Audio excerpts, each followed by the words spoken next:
Hi everyone, my name is Atesh Kumar. I am a student of basic level at Paragon Academy, Badin. And today my topic name is qualities of a good student.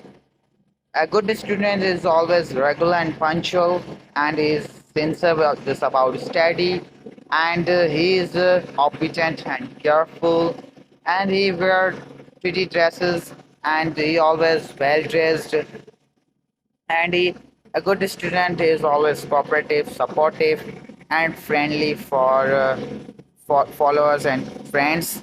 And a good student is not is a hardworking, smart working, and industries studious. And a good student is passive, creative, and careful.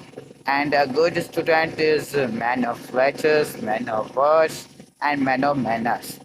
And we have eight types of students. Number one, naturalistic. Number two, polykinestic. And number three, interpersonal. And number four, interpersonal.